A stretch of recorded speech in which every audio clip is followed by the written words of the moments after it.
Hello, ನಮಸ್ತೆ ಎಲ್ರಿಗೂ. ಎಲ್ಲ ಹೇಗಿದ್ದೀರಾ? ಚೆನ್ನಾಗಿದ್ದೀರಾ ಅನ್ಕೋತೀನಿ. ನಾನು ನಿಮ್ಮ ವೀಣಾ ಸುರೇಶ್.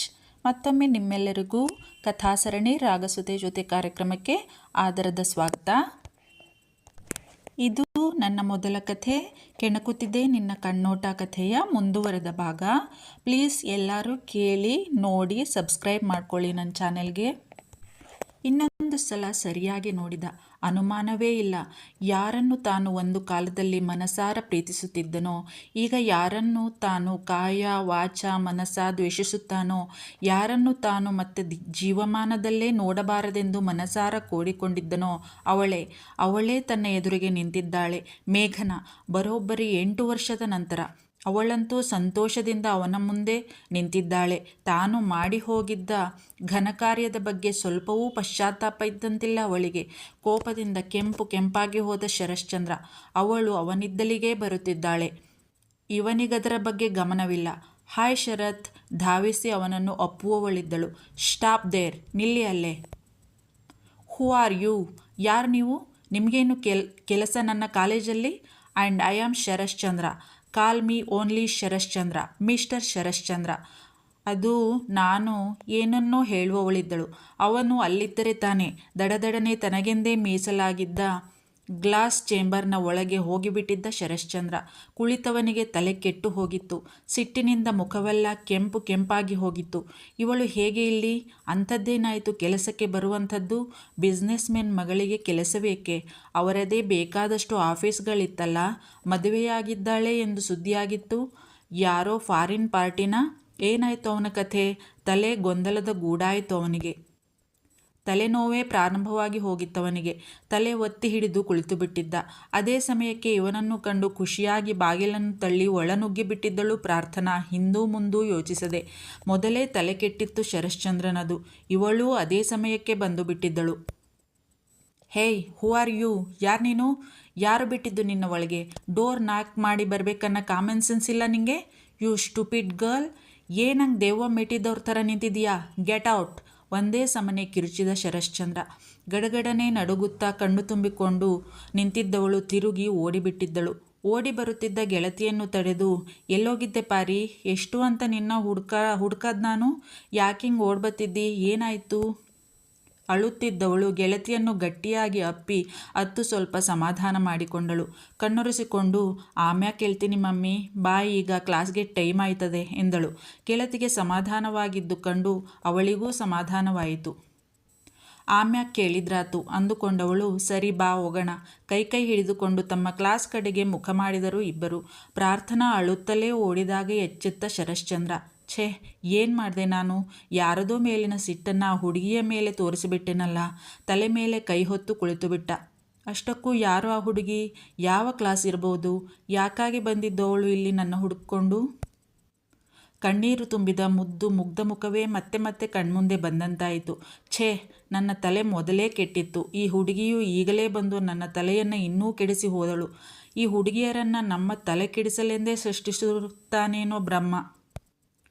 ಎಲ್ಲ ನನ್ನ ಕರ್ಮ. ಅವನ ತಲೆ 2 ಹೋಳಾಗುವಷ್ಟು ನೋಯತೊಡಗಿತು. ಒಂದು ಟೀ ತರಿಸಿಕೊಂಡು ಕುಡಿದವ ಸ್ವಲ್ಪ ಸಮಾಧಾನಗೊಂಡ. ಕಣ್ಣು ಮುಚ್ಚಿ ಸ್ವಲ್ಪ ಹೊತ್ತು ಕುಳಿತವ ಎದ್ದು ಫಸ್ಟ್ ಇಯರ್ BSc ಕ್ಲಾಸ್ ಕಡೆ ಹೊರಟ ಶರಶ್ಚಂದ್ರ. ಅವನು ಬರುತ್ತಿದ್ದ ಹಾಗೆ ಮೊದಲು ಪಾಠ ಮಾಡ್ತಾ ಇದ್ದ ಮ್ಯಾಥ್ಸ್ ಲೆಕ್ಚರರ್ ಲೋಕೇಶ್ ಇವನಿಗೆ ವಿಶ್ ಮಾಡಿ ಕ್ಲಾಸ್ ಬಿಟ್ಟು ಕೊಟ್ಟರು. ಒಳಗೆ ಪ್ರವೇಶಿಸಿದ ಶರಶ್ಚಂದ್ರ. ಅವನನ್ನು ಅಲ್ಲಿ ನೋಡುತ್ತಿದ್ದಂತೆ ಮಮತಾ ತಲೆ ಬಗ್ಗಿಸಿ ಏನೋ ಯೋಚಿಸುತ್ತಾ ಇದ್ದ ತನ್ನ ಗೆಳತಿಯ ಕಿವಿಯಲ್ಲಿ, ಏ ಪಾರಿ, ನೋಡೇ, ನೀನು ಬೈದಿದ್ದಲ್ಲ ಅದೇ ಪ್ರೊಫೆಸರ್ ನಮ್ಮ ಕ್ಲಾಸ್ಗೆ ಬಂದವರೇ ಕಣೆ. ಗಾಬರಿಯಿಂದ ತಲೆ ಎತ್ತಿ ನೋಡಿದಳು. ಮತ್ತೆ ತಲೆ ತಗ್ಗಿಸಿ, ಹೌದಲ್ಲೇ ಮಮ್ಮಿ? ಏನು ಕರ್ಮಾನೋ ನಂದು. ಬೆಳಗ್ಗೆ ಅವ್ರು ತಾವು ಉಗಿಸ್ಕೊಂಡಿದ್ದು ಸಾಲದು ಅಂತ ಇಲ್ಲೂ ಬಂದವರೇ. ಥತ್. ಗೆಳತಿಗೆ ಕೇಳಿಸಿದ ಹಾಗೆ ತನ್ನಲ್ಲೇ ಉಸಿರಿಕೊಂಡಳು.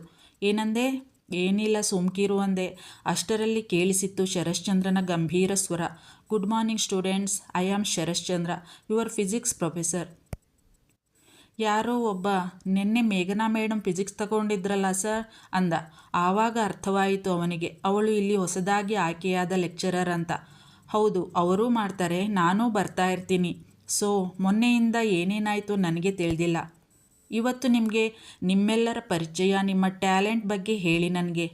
ಒಬ್ಬೊಬ್ಬರಾಗಿ ಹುಡುಗಿಯರು ಹೇಳತೊಡಗಿದರು. ಒಬ್ಬರು ಡಾನ್ಸ್, ಕರಾಟೆ, ವಾಲಿಬಾಲ್, ರನ್ನಿಂಗ್, ಹೀಗೆ ಒಂದಿಲ್ಲೊಂದು ಟ್ಯಾಲೆಂಟ್ ಇದ್ದವರೇ. ಶಾಂಭವಿ ತನ್ನ ಪರಿಚಯ ಮಾಡಿಕೊಂಡು ತಾನು ಡ್ಯಾನ್ಸ್ ಹಾಗೂ ಡ್ರಾಮಾ ಕಾಂಪಿಟೇಷನ್ನಲ್ಲಿ ಸ್ಟೇಟ್ ಲೆವೆಲಲ್ಲಿ ಭಾಗವಹಿಸಿದ್ದನ್ನು ಹೇಳಿಕೊಂಡಳು. ಗುಡ್. ನೆಕ್ಸ್ಟ್. ಪ್ರಾರ್ಥನಾ ನಿಧಾನವಾಗಿ ತಲೆ ಎತ್ತದೇ ಎದ್ದು ನಿಂತಳು. ಅವಳನ್ನು ಅಲ್ಲಿ ನೋಡಿ ಶರಶ್ಚಂದ್ರನ ಕಣ್ಣರಳಿತು. ಅದೇ ಲಂಗ, ದಾವಣಿ, ಹಣೆಯ ಮೇಲೆ ಒಂದು ಬೊಟ್ಟು, ಅದರ ಮೇಲೊಂದು ದೇವರ ಕುಂಕುಮ, ತುಂಬು ಕೆನ್ನೆ, ಮುಗ್ಧ ಮುಖ, ಸರಳ ಸುಂದರಿ ಅವಳು.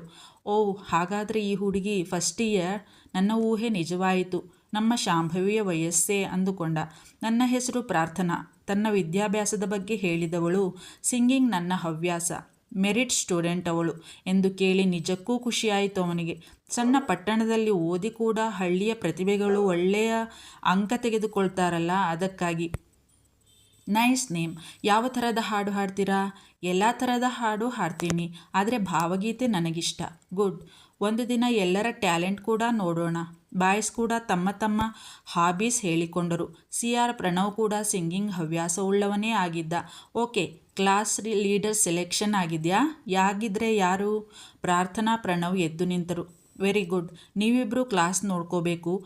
ಕ್ಲಾಸ್ಗೆ ಸಂಬಂಧಿಸಿದ ಎಲ್ಲ ವಿಷಯಗಳನ್ನು ಕೂಡ ಜವಾಬ್ದಾರಿಯಿಂದ ನೋಡ್ಕೋತೀರಾ ಅನ್ಕೋತೀನಿ. And you what's your name? Prarthana ಅಲ್ಲ? Yes, Prarthana. Come to my cabin. ಹೊರಟು ಹೋದ. ಈಗಂತೂ ಉರಿದೇ ಹೋದಳು ಶಾಂಭವಿ. ಛೇ, ಈ ಅಣ್ಣಂಗೇನು ಬುದ್ಧಿ ಇಲ್ವಾ? ಅವತ್ತು ಅಷ್ಟೆಲ್ಲ ಅಂದಿದ್ದಾಳೆ ಇವನಿಗೆ, ಈಗ ನೋಡಿದರೆ ಅವಳನ್ನೇ ಕ್ಯಾಬಿನ್ಗೆ ಕರೆಸ್ಕೋತಾ ಇದ್ದಾನೆ, ಗೊಣಗಾಡಿದಳು. ಅದ್ಯಾಕೆ ಕರೆದಿದ್ದಾರೋ ನೋಡೋಣ ಇರು ಶಾಂಭವಿ, ಬೈಯೋಕಿದ್ರೂ ಇರ್ಬೋದಲ್ವಾ? ಸಮಾಧಾನ ಮಾಡಿದಳು ಕಲ್ಪನಾ. ಸ್ವಲ್ಪ ಸಮಾಧಾನ ಆಯಿತವಳಿಗೆ. ಅವನಿದ್ದಷ್ಟು ಹೊತ್ತು ರೆಪ್ಪೆಯಾಡಿಸುವುದನ್ನು ಕೂಡ ಮರೆತಿದ್ದರು ಹುಡುಗಿಯರು. ಅವನ ಮಾತು, ಕಣ್ಣು, ಕ್ರಾಫ್ಟ್ ತೀಡಿಕೊಳ್ಳುತ್ತಿದ್ದ ಸ್ಟೈಲ್, ಹಾವಭಾವ ನೋಡುತ್ತಾ ಬಾಕಿಯಾಗಿದ್ದರು. ಹೋದ ಮೇಲೂ ಅವನದ್ದೇ ಗುಣಗಾನ ಎಲ್ಲರ ಬಾಯಲ್ಲೂ. ಆದರೆ ಪ್ರಾರ್ಥನಾ ಮಾತ್ರ ಭಯದಿಂದ ಹಣೆಯ ಮೇಲಿನ ಬೆವರೊರೆಸಿಕೊಂಡಳು. ಈ ಉರಿಸಿಂಗ ವಿಶ್ವಾಮಿತ್ರ ಪ್ರೊಫೆಸರ್ ಅದೆಂಗೆ ಇವಕ್ಕೆ ಈಟೊಂದು ಚಂದ ಕಾಣ್ತಾವ್ರೋ? ನಾನಿಲ್ಲಿ ಅವರ ಮಕ ನೋಡೋಕ್ಕೂ ಭಯ ಆಗಿ ಸಾಯ್ತಾ ಇವ್ನಿ. ಯಾಕೋ ನಾನು ಎದ್ದಿದ್ದ ಗಳಿಗೆನೇ ಸರಿಯಿಲ್ಲ ಅನ್ನಿಸ್ತಾ ಇದೆ ಕಣೆ ಮಮ್ಮಿ. ಆ ಪ್ರೊಫೆಸರ್ ನನ್ನ ಯಾಕೆ ಕರೆದವ್ರೋ, ಇನ್ನೇನು ಬೈತಾರೋ, ಎಲ್ಲ ನನ್ನ ಕರ್ಮ ಕಣೆ. ಯಾಕೆ ಹಂಗಂತೀಯ ಪಾರಿ? ನೀನೇ ತಾನೇ ಅವಯ್ಯಂತಾವು ಸಾರಿ ಕೇಳಬೇಕು ಅಂತವ ಬಡ್ಕತಿದ್ದಿದ್ದು. ಈಗೇನೈತೆ? ಹೆಂಗೂ ಅವರೇ ಕರೆದವ್ರಲ್ಲ, ಸಾರಿ ಕೇಳು ಬಾ ಅಷ್ಟೇ. ಅದೆಲ್ಲ ನಿಂಗೆ ಅರ್ಥ ಆಗಕ್ಕಿಲ್ಲ ಈಗ ಮಮ್ಮಿ.